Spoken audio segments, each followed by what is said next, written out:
суд Скопје 2, која што го одби нашиот предлог за утврдување на докази за тоа како, каде се, значи се што овде беше од кампусот, значи кој го направи тоа, каде се однесени нашиот народен имот. Значи на сите овде што сме, тоа беа наши предмети, значи наши изразни средства пред се, кои што беа ставени во функција на нашиот мирен, ненасилен, народен отпор и собир, што течеше тука 24 часа, 7 денови во неделата, значи континуирано, година и половина од овде од пред собранието. Затоа да таа срамна судика, значи тотално, што носи едно неправично, нестручно и едно по диктат најверојатно решение да одлучи и тоа вон рочиште сама дека го одбива предлогот, каде што изнесува аргументи тотално, значи спротивни на она на кое што се повикува, и сега не би го читала, меѓутоа е контрадикторно со сето она што овде и самата го цитира, значи образложуваме на кој начин се бил стациониран кампот тука, врз основа на кои наши известувања и дозвола од град Скопје и од МВР, дека тука ќе бидеме се до постапување по протестните барања, значи нема рок, и дека сме во заштита, нели, на тие наши суверени права, и тоа сето го цитира за на крај да се повика на поднесоци од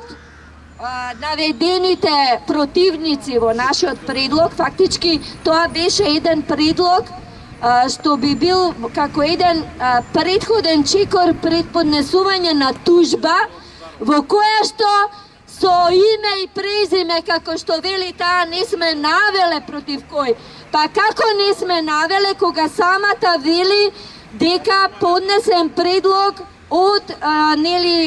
граѓанска иницијатива за здраво, достоинствено и возвишено живење Природба Скопје, значи застапувано од полномошник против противникот Република Македонија, Министерство за внатрешни работи, како и град Скопје. Значи тоа се нашите противници.